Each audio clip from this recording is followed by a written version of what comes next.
विचार रखे हैं वह बहुत ही महत्वपूर्ण है। हम सभी देश की सीमाओं की रक्षा में दिन रात लगे हमारे वीर जवानों के साथ चट्टान की तरह खड़े हैं। उनकी वीरता,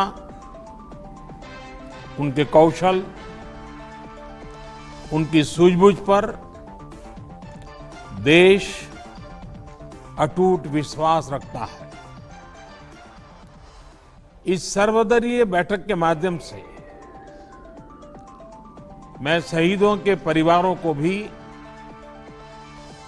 ये विश्वास दिलाता हूं कि पूरा देश उनके साथ है, पूरा देश उन्हें नमन करता है। साथियों, पूर्वी लद्दाख में जो हुआ उसको लेकर आपने रक्षा मंत्री जी और विदेश मंत्री जी को सुना भी और प्रेजेंटेशन को भी देखा। न वहां कोई हमारी सीमा में घुस आया है, न ही कोई घुसा हुआ है, न ही हमारी कोई पोस्ट किसी दूसरे के कब्जे में है।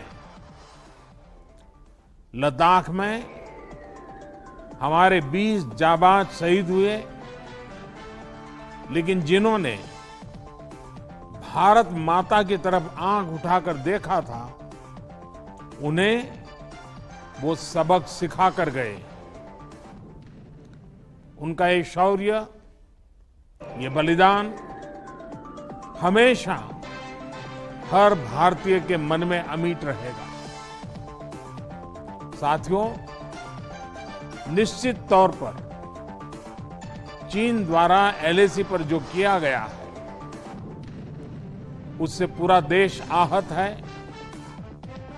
आक्रोशित है। ये भावना हमारी इस चर्चा के दौरान भी आप सबके माध्यम से बार बार प्रकट हुई है। मैं आपको भी आश्वस्त कर रहा हूं कि हमारी सेना देश की रक्षा के लिए कोई कसर नहीं छोड़ रही।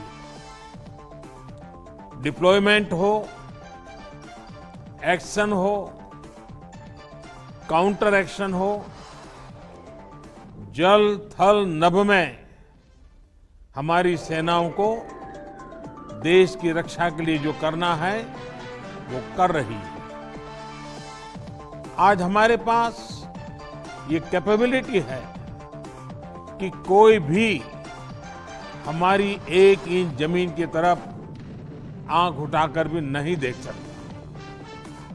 आज भारत की सेनाएं हर सेक्टर में एक साथ मूव करने में पूरी तरह सक्षम है। ऐसे में हमने जहां एक तरफ सेना को अपने स्तर पर उचित कदम उठाने की छूट दी है, वहीं दूसरी तरफ डिप्लोमेटिक माध्यमों से भी चीन को अपनी बात दो टूक स्पष्ट कर दी है। भारत पीस और फ्रेंडशिप चाहता है, लेकिन अपनी सॉवरेनिटी की रक्षा हमारे लिए सर्वोपरि है और आप सबने भी इसी भाव को प्रकट किया है। साथियों, बीते 5 वर्षों में देश ने अपनी सीमाओं को सुरक्षित करने के लिए बॉर्डर एरिया में इंफ्रास्ट्रक्चर डेवलपमेंट को प्राथमिकता दी है। हमारी सेनाओं की दूसरी आवश्यकताओं जैसे फाइटर प्लेन्स, आधुनिक हेलीकॉप्टर, मिसाइल डिफेंस सिस्टम आदि पर भी हमने बहुत बल दिया है।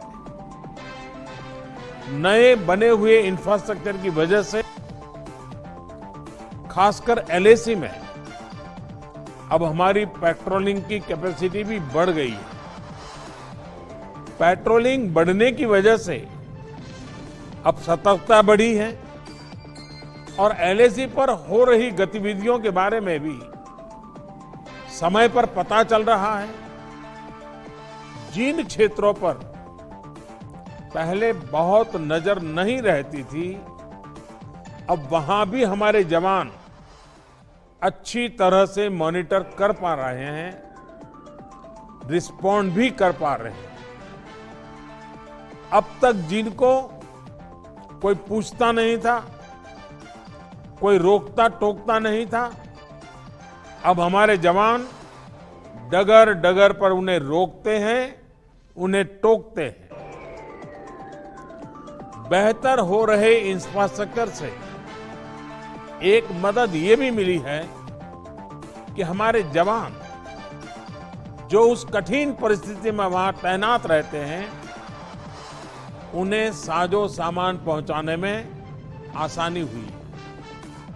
साथियों, राष्ट्रहित, देशवासियों का हित हमेशा हम सभी की सर्वोच्च प्राथमिकता रही है। चाहे ट्रेड हो, कनेक्टिविटी हो, काउंटर टेररिज्म हो, भारत ने कभी किसी बाहरी दबाव को स्वीकार नहीं किया है। राष्ट्रीय सुरक्षा के लिए जो भी जरूरी कार्य है, जो भी जरूरी इंफ्रास्ट्रक्चर का निर्माण है, उसे इसी तरह तेज गति से आगे भी किया जाता रहेगा। मैं आप सभी को, सभी राजनीतिक दलों को फिर से आश्वस्त करता हूं कि हमारी सेनाएं सीमाओं की रक्षा करने में पूरी तरह सक्षम है। हमने उन्हें यथोचित कार्रवाई के लिए पूरी छूट दी हुई है। आप सभी ने इस बैठक के लिए अपना समय दिया, अपने मूल्यवान सुझाव दिए।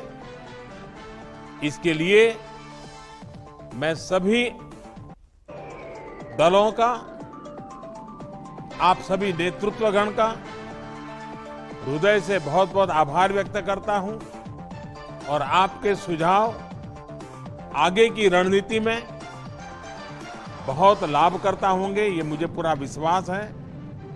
मैं फिर एक बार इस एकता का संदेश देने में आप जो बढ़ चढ़ करके आगे आए हैं,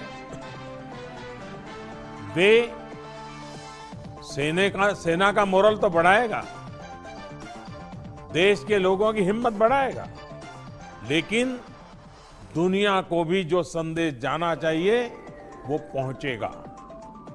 और इसलिए आज की मीटिंग में आपकी सकारात्मक भूमिका का बहुत मूल्य है, उसका बहुत ऐतिहासिक महत्व है। और इसलिए भी आप सभी अभिनंदन के अधिकारी हैं।